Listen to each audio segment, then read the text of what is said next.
जिसको कि हम विष्णु माया की शक्ति कहते हैं, ये बहन की शक्ति, श्री कृष्ण की बहन की शक्ति है। जो विष्णु माया आप जानते हैं, उनकी जो बहन मारी गई थी और जो आकाश में जा कर के जिसने आकाशवाणी की थी कि तुम्हारा अभी भी मारने वाला हत्यारा अभी भी जीवित है, वही विष्णु माया की शक्ति ये है। और ये बहन के रिश्तेदारी की बात है। अगर आपकी बहन बीमार हो तो आपका ये चक्र पकड़ जाए, आपके बहन पे कोई तकलीफ हो तो ये चक्र आपका पकड़ जाए।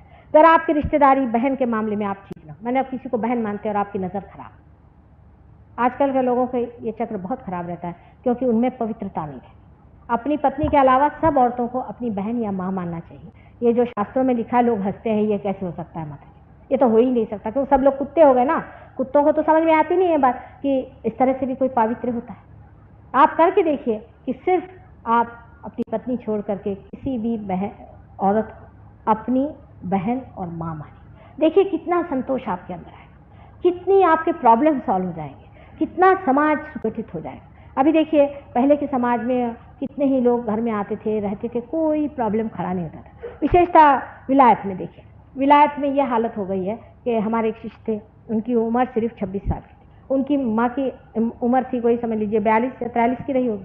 उनके घर में इनके एक दोस्त साहब घर में रहने को आ गए, तो वो उनकी माँ उनके साथ भागे। वो साहब उनसे 24 साल की उम्र की थे, 2 साल छोटे थे, उनके साथ उनकी माँ भाग। मैंने किसी चीज़ का सेंस ऑफ प्रोपोर्शन ही नहीं रह गया। आप सोचिए कि लड़के का दोस्त घर में आए, वो माँ को लेके भाग। अभी आने से पहले एक हमने पढ़ा आर्टिकल, जिसको सुन के आप हैरान हो जाएंगे। 17 साल के लड़के ने अपने माँ से शादी कर ली और जा करके भी कोर्ट में लड़ाई कर रहे हैं दोनों माँ बेटे कि हमारा मंजूर होना चाहिए कि हमने शादी की। ये सारी लेफ्ट साइड की जो अपवित्रता है, ये हमारे सिनेमा वालों में भी अकल नहीं। वो इतना पाप कर रहे हैं, उसका उनको फल भोगना पड़ेगा। सबको ये सत्युग है, इसमें सबको अपने पाप का फल भोगना पड़ेगा। इस तरह की जो हमने अपनी अपवित्र हालत कर ली। हमारी शक्लें देखिए कैसी है, कोई उसमें न तेजस्विता है, न उसमें कोई भोलापन है, न उसमें कोई सादगी है। एक तरह से हर समय आंखें चलाना। अब ये जो आंखें चलाने की बीमारी है, ये भी कृष्ण शक्ति से ही दंडित होती है। आप देखिए कि हर समय मनुष्य आंखें चलाते रहते हैं। आंखें चलाने से आपके अंदर भूत घुस आते, आपको पता नहीं। लेफ्ट साइड से अगर आपके अंदर भूत घुस आए तो आपकी आंख, आप कुछ करते ही नहीं। आंख चलाने से आप करते क्या, सिर्फ आंख चला रहे हैं। आंखें चलाने से आपको कुछ आनंद तो आता ही नहीं है, उसमें एक मिथ है। उस मिथ में आप घूम रहे हैं, आंखें इधर से उधर चल रही है, इसको देख रही, उसको देख रही, उसको देख रही, और आपका जो विशुद्धि चक्र है लेफ्ट साइड में पकड़ा जा रहा है। और इस लेफ्ट साइड को पकड़ने से आपके अंदर गिल्ट बनता जाएगा। हर समय आप कभी भी सुखी नहीं रह सकते आदमी को। इसीलिए पहले हमारे ज़माने में जब हम लोग छोटे थे तो हमारे पिता माता कहते थे कि आंख अपनी ज़मीन पर रख के हमेशा चलना चाहिए। आपने सुना है कि लक्ष्मण जी ने सिर्फ सीता जी के पाँव के ही अलंकार देखे थे, उससे ऊपर उन्होंने देखे नहीं थे। क्या उनको वो कोई दुष्ट आदमी थे या कोई वो बुरे आदमी थे? अरे क्या कानून था कि आंख अपनी नीचे करके चले। शहंशाह लोग जो होते हैं हमेशा आंख नीचे करके चले। जो बिल्कुल हमेशा भिखारी और भूत जैसे होते हैं वो इधर उधर देखते चलते। जो आदमी खुद अपनी शान में प्रतिष्ठा में होता है, उसको क्या पड़ी हुई किसी को क्या देखने की। और आपको पता होना, जैसे ही आप दूसरे को देते हैं, उसकी जो दुर्गंध है, उसकी जो बुराइयां हैं, उसके अंदर बसे हुए जो कंडीशनिंग है आपके अंदर आ जाती है। और ये इतनी ज़्यादा बीमारी बढ़ रही है लोगों में, इस कदर लोग इससे भरे हुए हैं, वो समझते नहीं कि हम इससे आंखें कैसे बचा लें। इससे आंखें लाल हो जाती हैं, आदमी की आंखों में कमजोरी आ जाती है, आंख बहुत तकलीफ देने लग जाती है। तब भी बताया जाता है कि आप घास पे चला करें, पृथ्वी माँ पे चला करें, या आपकी माँ है। माँ को जानने से ही आप अपनी बहन को भी समझेंगे। जब तक आप अपनी माँ ही को नहीं जानिएगा तो बहन को नहीं समझ सकते। लेकिन वास्तविकता यह है कि आप अपनी आंख नीचे नतमस्तक होकर के रखें और रास्ते में चलते वक्त या किसी की भी और बुरी दृष्टि से नहीं देखना चाहिए। ये पाप है और गुरुओं ने भी इसे बताया, दाउ shalt not commit adultery. Christ ने आकर के उसका और वहां हो करके कहा कि you thou shalt not have adulterous eye. उन्होंने साफ कह दिया कि adulterous eyes are equally evil as adulterous life. इस पवित्रता पे उन्होंने आपको पहुंचा दिया और उम्मीद की थी। लेकिन आज जहां संसार पहुंचा हुआ है, हम ये बात भी पहुंचा हुआ बुरा मान जाते हैं, पर आप कोशिश करके देखिए अपने जीवन में और सबके जीवन में इतनी सरसता और इतनी सौंदर्य आ जाए। ये आंखों को चलाना और इस तरह से अपने को नीचे गिरा लेना, जिसको कि आगे जाकर प्रोस्टिट्यूशन आदि, अब आजकल के जो गाने हैं, औरतों का बैठ के गाने का ढंग आदि वगैरह, सब में इस कदर छिछलापन और इस कदर अपने को चीप कर लेने की तरीके हैं कि समझ में नहीं आता कि खासकर हमारे मिडिल क्लास के लोगों को इसकी क्या पड़ी। अति पैसे वाले तो बचने नहीं वाले, वो तो जाएंगे चूल्हे में, उनके पास तो साधन ही मिल गया।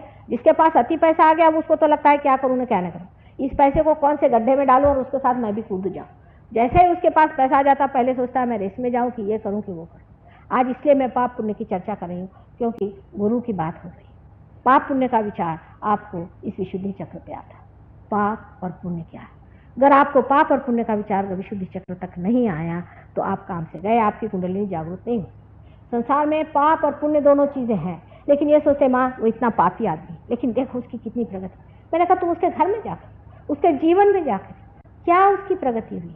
जिस आदमी के मुख पर जरा भी आनंद नहीं, जिसका नाम लेते ही लोग कहते बाबा किसका नाम ले लिया, जिस आदमी के पीठ पीछे कभी भी कोई आदमी अच्छी बात नहीं कहता, ऐसे आदमी चरित्रहीन और ऐसे गिरे हुए लोगों को आप अगर आदर्श मानिएगा तो आपका भी ठिकाना हो जाए।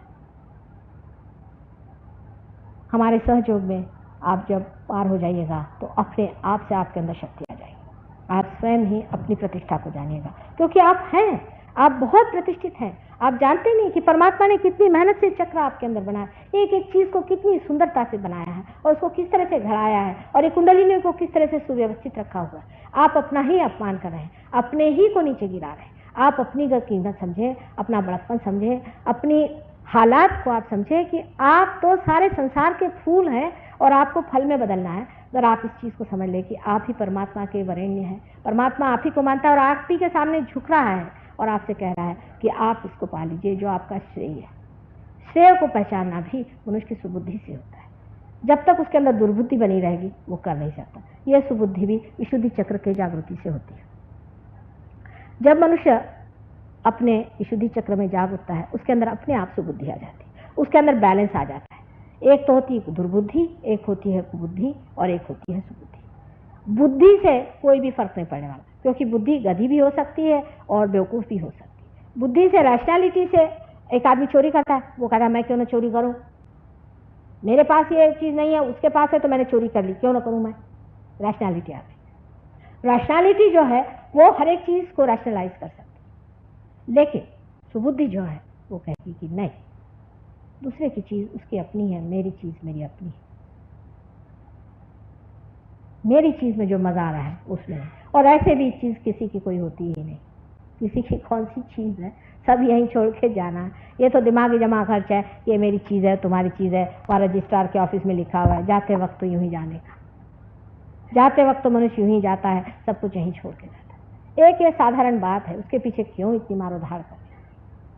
अब राइट साइड की जो हमारी चक्र है, जिसको कि राइट साइड का विशुद्धि चक्र का ये है, वो श्री कृष्ण और राधा की शक्ति से बना हुआ। श्री कृष्ण और राधा की जो शक्ति है उससे जब मनुष्य उसके विरोध में खड़ा होता है, जब वो श्री कृष्ण के विरोध में खड़ा होता है तो वो कंस जैसे हो जाता है कि मैं ही बड़ा राजा हूँ और मैं ही बड़ा भारी लीडर हूँ और मैं ही सब कुछ। जब उसके अंदर अहंकार कंस के जैसा भर जाता है, जो कि अपनी सगी बहन को मारता है, अपने बहनों ही को मारता है, अपने बहन के बच्चों को मारता है कि किसी तरह से मैं सबके ऊपर में राज्य करूं, उसको दुनिया की कोई चीज़ नहीं दिखाई देती, उसको राइट साइड की विशुद्धि की पकड़ होती है। लेकिन राइट साइड की विशुद्धि की पकड़ सबसे पहले शुरू होती है जब आपको जुकाम हो जाता है। अभी जुकाम के लिए सब लोग बताते हैं कि तुलसी बहुत अच्छी होती है, उसकी वजह ये कि तुलसी की शक्ति हमारे लेफ्ट साइड में है, वो बैलेंस कर देती है हमारा राइट साइड को। अर्थात जुकाम वगैरह होना ये तो कोई ऐसी सीरियस बात नहीं है, पर हमारे सहयोग में जुकाम की भी व्यवस्था बहुत अच्छी है और उसके लिए भी आप अगर जान लें तो लोग बता देंगे कि किस तरह से आपका सर्वसाधारण जो जुकाम है, साइनस वगैरह के ट्रबल्स हैं, ये सब ठीक हो सकते हैं और इसको आदमी ठीक कर सकता है। लेकिन जो बीच में शक्ति, जिसे विराट की शक्ति कहते हैं, ये सबसे महत्वपूर्ण है। आज संसार में जहाँ भी लोग कुछ खोज रहे हैं, जहाँ पर कि मनुष्य परमात्मा की खोज में लगा है और सत्य की खोज में लगा है, वो अपने होलसमनेस को, अपने विराट को खोज रहा है। वो ये खोज रहा है कि मैं उसका अगर एक हिस्सा हूँ तो मैं उसको खोजूं जिसका मैं हिस्सा हूँ। इसका मतलब ये है कि हमारे अंदर वो चीज़ जिसे सामूहिक चेतना कहते हैं वो अभी तक आई नहीं। हम कहते हैं आप भाई हैं, आप बहनें हैं, बड़े बड़े लेक्चर देंगे, यूएन स्थापित हुआ है इसी बेसिस पे। माने इंसान का ऐसा है कि जो आगे होने वाला उसका नाटक पहले कर लेते, जैसे रिहर्सल ना हो। यूएन मुझे उसी तरह का एक रिहर्सल लगता है कि आप भी भाई हैं, आप बहन हैं, आप सब लोग भाई बहन हैं, सब लोग सामूहिक एक है। वास्तविक अभी तक ये सिर्फ झूठ बात है आपके लिए, हमारे लिए नहीं। जब आप सहयोग में आ जाते हैं तो आपकी सामूहिक चेतना जागृत हो जाती है। सामूहिक चेतना जागृत होते ही आप महसूस करने लगते हैं कि दूसरा जो है वो मेरे अंदर है और मैं उसके अंदर। आप खुद अपने को देखने लगते हैं, क्योंकि जब एब्सोल्यूट पॉइंट आपको मिल जाता है तो आप रिलेटिव देखने लग जाते हैं कि आप कहाँ हैं उस एब्सोल्यूट पॉइंट के इसमें और वो कहाँ है। अब सादे शब्दों में बताना ये है कि ये जो आपकी उंगलियों के ये चक्र हैं ये सब जागृत हो जाते हैं, 1 2 3 4 5 6 और 7। ये सातों चक्र लेफ्ट सिंपैथेटिक पर और सातों चक्र राइट सिंपैथेटिक पे जागृत हो जाते हैं।